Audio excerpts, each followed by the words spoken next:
బాధపడి ఆ బాధను తట్టుకోలేక ఆత్మహత్య చేసుకోవడం జరిగింది. సో ఈ విధంగా ఎందరో త్యాగాల ఫలితం ఈరోజు తెలంగాణ నుండి ఇక్కడ దాకా వచ్చింది. అయితే నేను ఏం చేద్దాం అనుకుంటే అసలుకి అంటే నేనేదో హిస్టరీ మొత్తం తెలిసిన కాదు, నాకు తెలిసిన కాడికి నేను పబ్లిక్ ఎంతవరకు ఇన్ఫ్లుయెన్స్ చేయగలుగుతా. ఇక్కడున్న మిత్రులు చాలా మంది 2 సంవత్సరాల క్రితం తెలంగాణ గురించి మాట్లాడలేదు, ఈరోజు మాట్లాడుతున్నారు తెలంగాణ గురించి. అంటే తెలియదు అంటే డిసెంబర్ 9, 2009 తర్వాత తెలంగాణ ఉద్యమం ఒక ముఖ చిత్రం మొత్తం మారిపోయింది. ఎందుకు మారిపోయిందంటే కేంద్ర ప్రభుత్వం ఒకసారి ప్రకటించింది తెలంగాణ ఇవ్వాలి అని చెప్పేసి, మళ్ళీ 23 తారీఖు నాడు వెనక్కి తీసుకున్నది. అంటే తెలంగాణ ఇవ్వాలి అని ఉందంటే దానికి ఒక నేపథ్యం ఉందంటే కేంద్ర ప్రభుత్వం కూడా నిజంగా తెలంగాణకు అన్యాయం జరిగింది అని చెప్పి అగ్రి చేసి ఇద్దామనుకున్నారు. కానీ ఆంధ్ర పార్టీలో ఉన్న లాబింగ్ తోటి వాళ్ళకున్న శక్తి యుక్తితోటి దాన్ని మళ్ళీ వెనక్కి తీసుకోవడం జరిగింది. అయితే అప్పటి నుంచి ఇంకా మూమెంట్ ఇంకా పెరిగింది. అయితే నేను ఒకసారి అసలుకి ఉద్యమ నేపథ్యం ఏం జరిగింది, అసలు ఎలాంటిది, అసలు ఉద్యమం ఎక్కడ స్టార్ట్ అయింది అంటే హైదరాబాద్ అంటే చాలా చాలా క్లుప్తంగా చెప్పాలని చెప్పి అనుకుంటున్నా. ఫస్ట్ మనం 1953లో ఫస్ట్ ఆఫ్ ఆల్ మనకి 2 రాష్ట్రాలు ఉండేవి. ఈరోజు మన ఆంధ్ర ప్రాంతం అంతా మద్రాసు రాష్ట్రంలో ఉండేది. మనమంతా అంతకుముందు నిజాం పరిపాలన హైదరాబాద్ రాష్ట్రంగా ఉన్నాం. మన దాంట్లో మరత్వాడ ప్రాంతం లేకపోతే బీదరు అలాంటి ప్రాంతాలను ఉండే. అయితే 53లో ఎస్ఆర్సీ ప్రకారం అంటే భాషాయుక్త రాష్ట్రాలు ఏర్పడాలి అని చెప్పి డిసైడ్ చేసి ఏం చేసి యాక్చువల్గా అంటే బీదర్ వచ్చేయడం మొత్తం కర్ణాటకల, మరత్వాడ ప్రాంతాన్ని మొత్తం మహారాష్ట్రలో, అదేవిధంగా ఇప్పుడు మన ఏదైతే ఇప్పుడు హైదరాబాదు ఆంధ్రాని మొత్తం కలిసి ఒక సపరేట్ స్టేట్ చేద్దామని చెప్పి నిర్ణయించిన ఆనాడే మన పాలకులందరూ వ్యతిరేకించారు. దాన్ని మెజారిటీ ప్రజలు కూడా ఆ రోజు మనం ఆంధ్ర వాళ్ళతో కలిసి ఉండేది, మనం సపరేట్ స్టేట్ ఉండాలని చెప్పి ఆ రోజు ఫైట్ చేశారు. కానీ ఆ రోజు అందరినీ ఒప్పించి మనకి రకరకాల రూల్స్, జెంటిల్మెన్ అగ్రిమెంట్ అని చెప్పేసి, ముల్కీ రూల్స్ అని చెప్పేసి రకరకాల పెట్టి అంటే మీకు ఏమో అన్యాయం జరగదు, మీకు మొత్తం న్యాయం జరుగుతుంది అని చెప్పి 1956లో మన రాష్ట్ర సంయుక్తంగా ఒక రాష్ట్రం ఏర్పడడం జరిగింది. సో ఆ విధంగా కొనసాగిన తర్వాత రాష్ట్రం ఏర్పడిన తర్వాత తెలంగాణకి న్యాయం జరిగిందా అనుకున్న ప్రకారం జెంటిల్మెన్ అగ్రిమెంట్ అంటున్నారు. ఆ అగ్రిమెంట్ ప్రకారం నిజంగా దాన్ని అంటే నిజ స్వరూపంగా దాన్ని మొత్తం అమలు చేయడం జరిగిందా?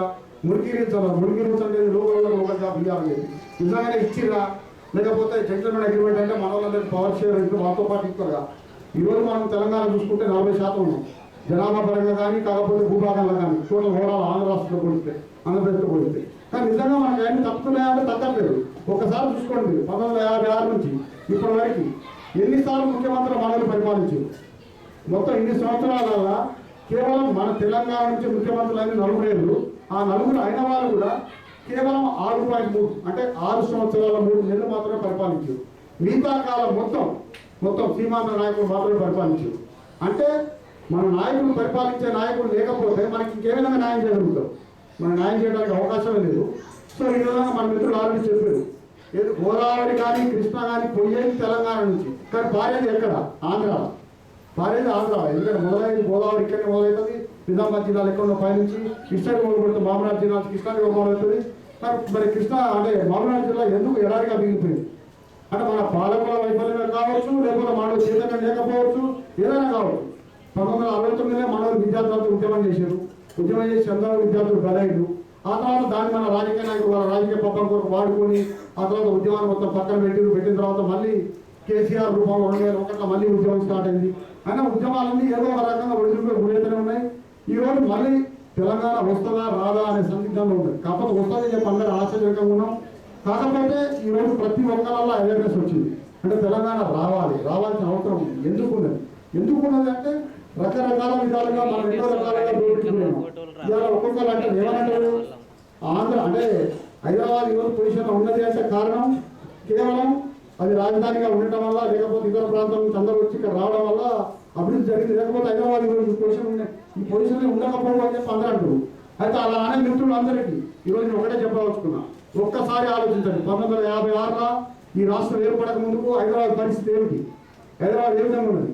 హైదరాబాద్లో ఆనాడే ఉస్మానియా యూనివర్సిటీ కానీ, లేకపోతే హైకోర్టు బిల్డింగ్లు కానీ, హాస్పిటల్ కానీ, పక్కడబంది డ్రైనేజ్ వ్యవస్థ కానీ, లేకపోతే ఆ రోజు సమైక్యంగా కలిపేరు వల్ల మిగులు బడ్జెట్ కూడా హైదరాబాద్ రాష్ట్రం ఉంది.